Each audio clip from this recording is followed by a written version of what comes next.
ರೈತರಿಗೆ ಪ್ರಗತಿ ಚಾನಲ್ಗೆ ಎಲ್ಲರಿಗೂ ಆತ್ಮೀಯವಾದಂತಹ ಸ್ವಾಗತ.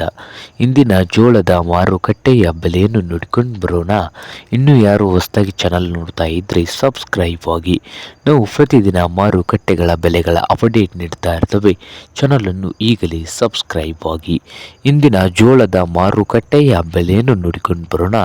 ಯಾವ ಮಾರ್ಕೆಟ್ನಲ್ಲಿ ಒಂದು ಕ್ವಿಂಟಲ್ ಜೋಳದ ರೇಟು ಎಷ್ಟು ಇದೆ ಅಂತ ನೋಡೋಣ ಬನ್ನಿ ರೈತರೇ. ಇಂದು ವಿಜಯಪುರ ಮಾರುಕಟ್ಟೆಯಲ್ಲಿ ಒಂದು ಕ್ವಿಂಟಲ್ ಜೋಳದ ರೇಟ್ ನೋಡೋದಾದರೆ 3,000ದಿಂದ 3,200 3,000ದಿಂದ 3,200 ವಿಜಯಪುರ ಮಾರ್ಕೆಟ್ನಲ್ಲಿ ಒಂದು ಕ್ವಿಂಟಲ್ ಜೋಳದ ರೇಟು ಇದೆ.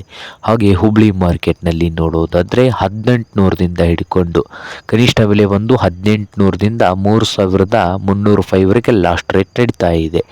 3,300 ಒಂದು ಕ್ವಿಂಟಲ್ ಜೋಳದ ರೇಟು ಹುಬ್ಳಿ ಮಾರ್ಕೆಟ್ನಲ್ಲಿ ಇದೆ.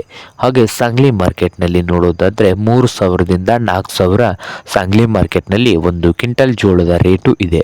ಹಾಗೆ ಇನ್ನೊಂದು ಮಾರುಕಟ್ಟೆ ಆದಂಥ ಬೆಂಗಳೂರಿನ ನೆಲಮಂಗಲ ಮಾರ್ಕೆಟ್ನಲ್ಲಿ 3,000ದಿಂದ 3,200 ಒಂದು ಕ್ವಿಂಟಲ್ ಜೋಳದ ರೇಟು ಇದೆ. ಹಾಗೆ ಇನ್ನೊಂದು ಮಾರುಕಟ್ಟೆ ಆದಂಥ ನೋಡಬಹುದು ರೈತರೇ, ಯಾವ ಮಾರುಕಟ್ಟೆ ಅಂದರೆ ಲಕ್ಷ್ಮೇಶ್ವರ ಮಾರ್ಕೆಟ್ನಲ್ಲಿ ನೋಡೋದಾದರೆ 3,000ದಿಂದ 3,400 ಒಂದು ಕ್ವಿಂಟಲ್ ಜೋಳದ ರೇಟು ಇದೆ. ಇದು ಇಂದಿನ ಜೋಳದ ಮಾರುಕಟ್ಟೆಯ ಬೆಲೆ ಆಗಿದೆ ನೋಡಿ ರೈತರೇ.